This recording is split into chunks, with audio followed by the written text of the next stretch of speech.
invite you to be seated. Unless you want to stand for the whole sermon, that's your choice. So how many of you were able to see the Wonka movie? All right, we have a few out there. I have to be honest, I really wasn't asking for a Willy Wonka original story. I don't recall many people thinking, oh, that would be a great movie to make. And I often am not a fan of prequels or sequels, but I have to be honest. I went with kind of indifference. I figured when we were picking movies in November, it was probably a safer movie for families. There'd be some colorful fun. I was hoping it wasn't nearly as dark as number 2, right? But I left there beautifully surprised, both by the plot and by the number of jokes that actually made me laugh out loud. I found myself enjoying Wonka more than I thought I would, and even thinking about, could there be another one to follow? So I'm going to invite you to watch this video clip that kind of gives you a taste of the movie called Wonka. Ladies and gentlemen, greetings to you all. My name is Willy Wonka. You see, I'm something of a magician. Prepare to be amazed. Table. Inventor. May I present Willy Wonka's wildly wonderful wishy-washy Wonka Walker? Please don't make me say it again. And chocolate maker. The best chocolate in the world. Ooh. He's good. Too good. And anyone can afford them. Even the poor.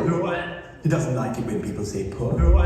Send Wonka a message. Do not sell chocolate in this town! You're gonna get more than a bonk on the head. I don't have a mark on the head. What is with me today? You should stand up to this Buddhist. Give them the old bomb too. I got an idea. Where do we start? Making chocolate, of course.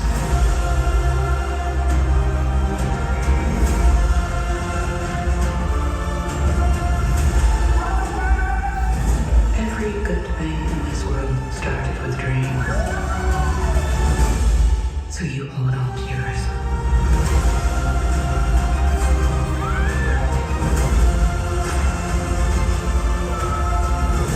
I guess it's time to change the world.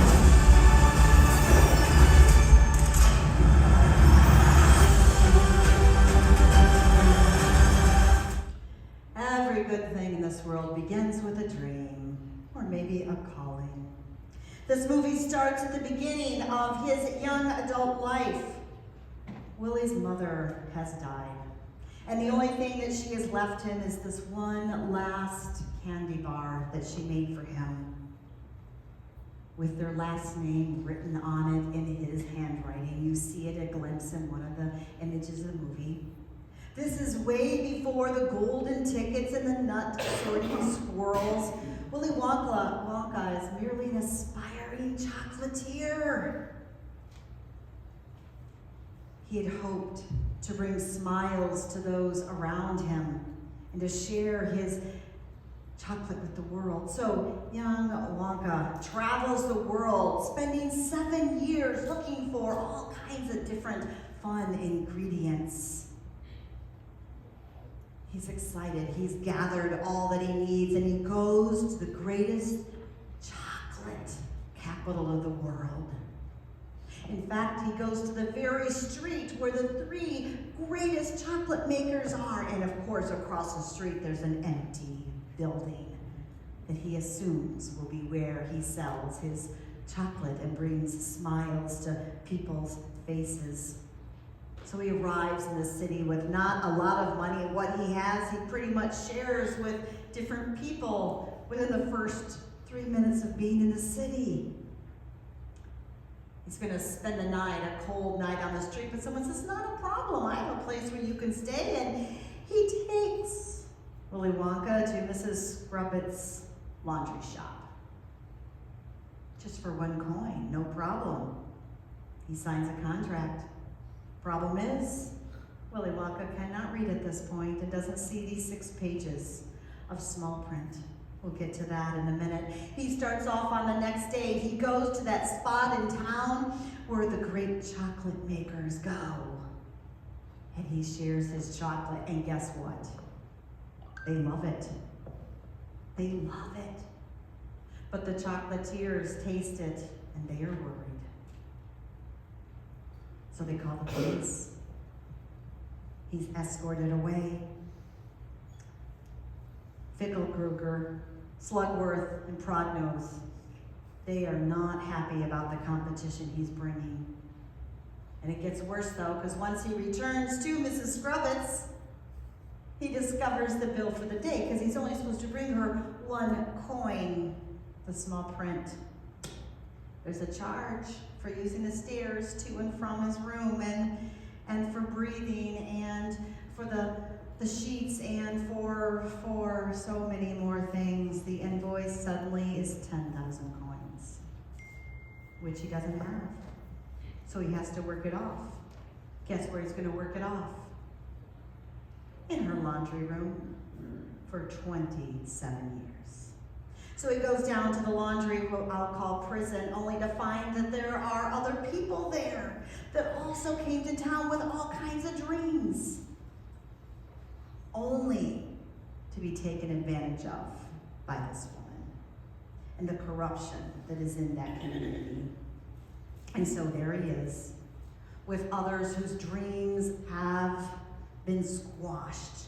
But there's a young woman there. Her name is Noodle. Noodle was orphaned, and Mrs. Scrubbits took her in, was paid to do so, for some reasons that you can watch the movie and discover, because I can't go into all the details, although I will give some of the secrets away in the movie, so if you haven't watched yet, I apologize now. But you had warning, so I don't, Noodle recognizes that he has chocolate talent, that he has talents and dreams. In fact, she offers to teach him how to read. She is just a young girl, like many of the young people that came up here a few minutes ago. She teaches him to read. He makes for her the very first piece of chocolate she ever enjoys. And he promises that he'll help her find out her origins and find out who her parents were. Wonka eventually tells his story to all of those that are down in that laundry room with him. He tells them about his mother. And come to find out, he did not have very many means growing up, but every day at work, the mother would save 1 cocoa bean. And at the time of his birthday, she would use all of those cocoa beans to make him his Christmas or his birthday present, which was chocolate. And he thought it was the best chocolate in the world. And he would say, "Mom, what is your recipe? What is the secret ingredient?" And she died before telling him out loud what the secret ingredient was.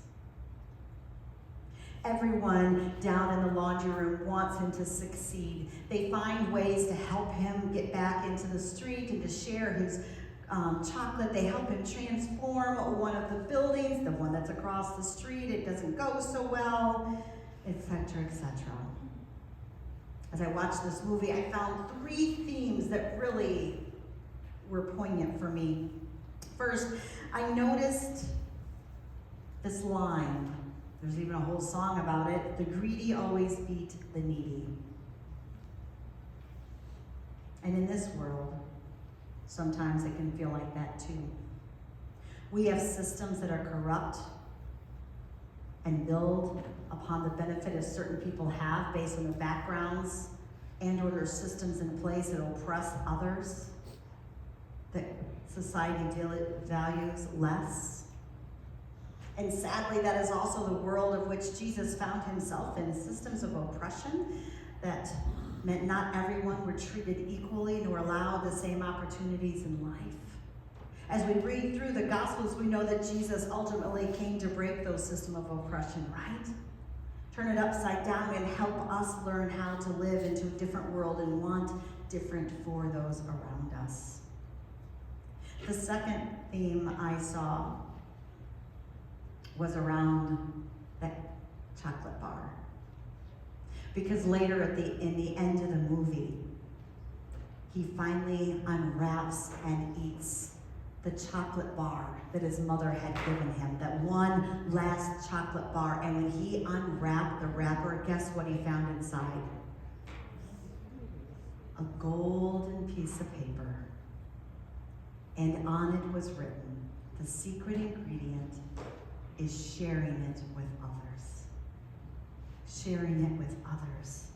That was a powerful moment for him. And in that moment, in the movie, it was beautifully put together as he read that, as he's sharing his chocolate with his friends. It really has become like family, right? They are helping his success and his dream come to life. And in that moment, it was like communion liturgy coming to life. Because in the United Methodist Church, we believe that communion, when we come together at the table and celebrate Holy Communion, we do it with all of those that have come before us, all the saints. It brings them to the table. It brings all of us to the table and those that haven't even shown up yet. It's like time converges.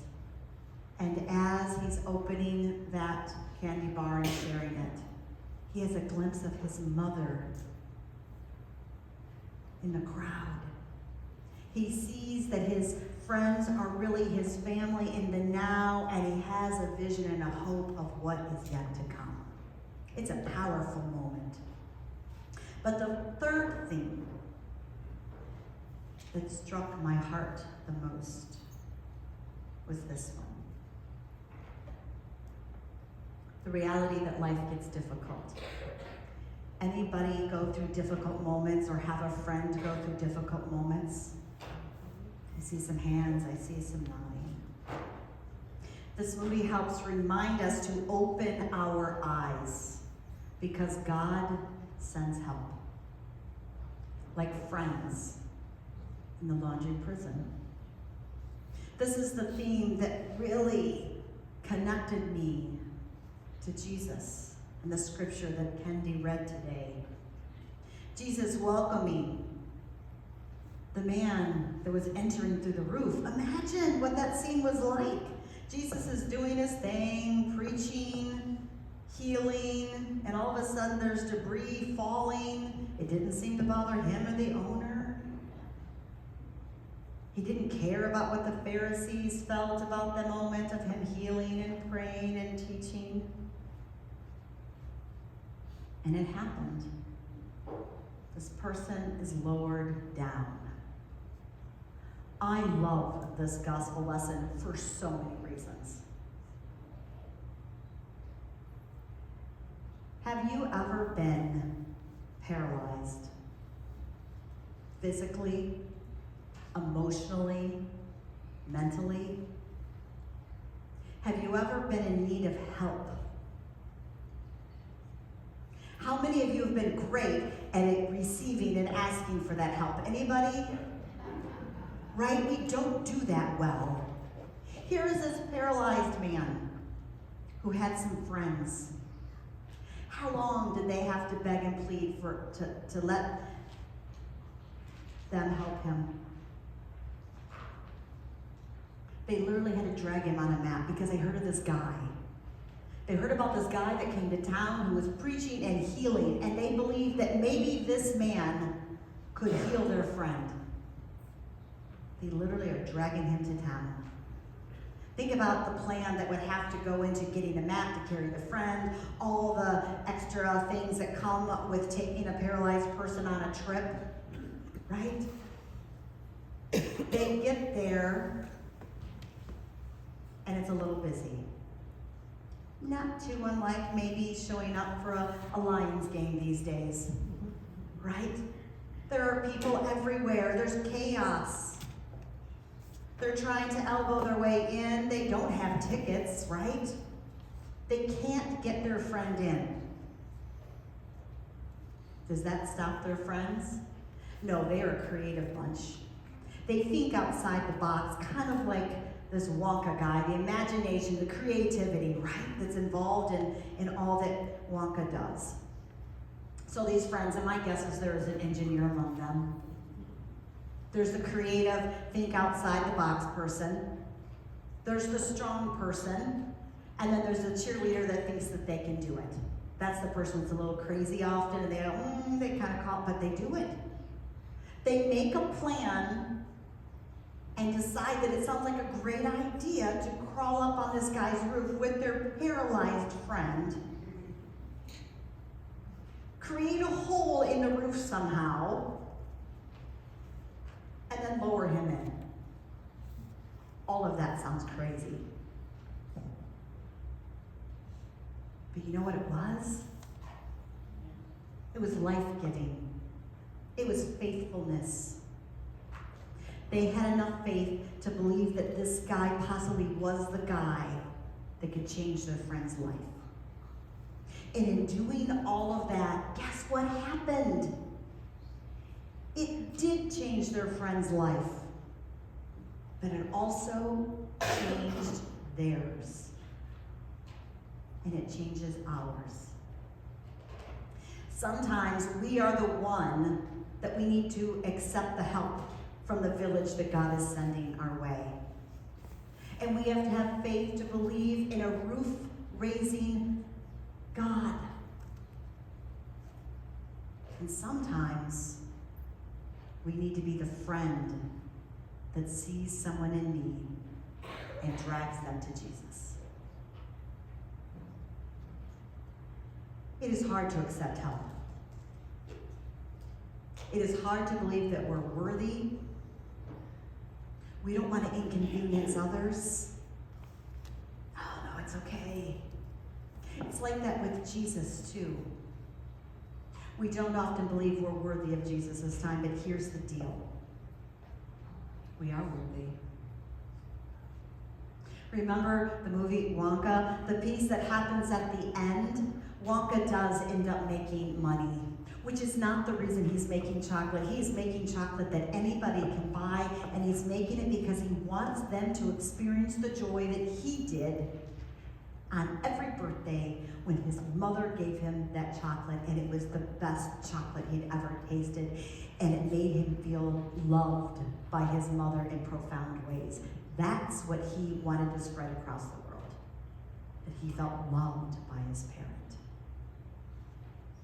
And he cares so much about this family that he discovers in the laundry prison that he takes all the money he has made and he goes to Miss Scrubbits and he pays their bills in full so that they have freedom and they can go out and live their lives and fulfill their dreams.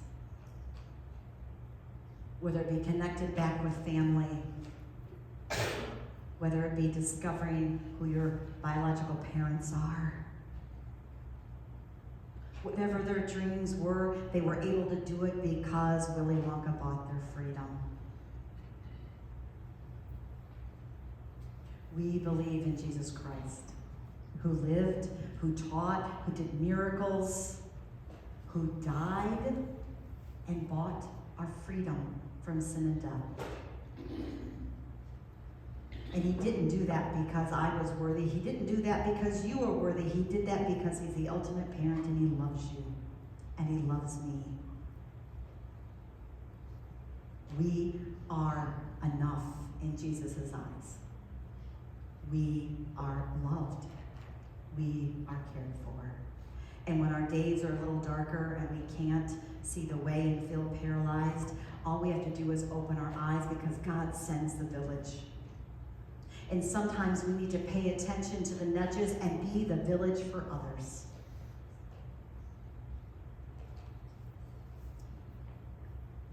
You, dear friends, are God's beloved children. Your debt to death and sin has already been paid for. Because this cross above me is empty.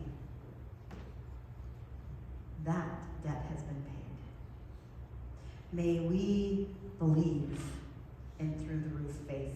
May we have it, may we experience it, and may we push it and share it with the world in amazing ways. May we have faith to put Jesus first and foremost in our journey. And may we do it with confidence even when we have to think outside the box and do things in new and creative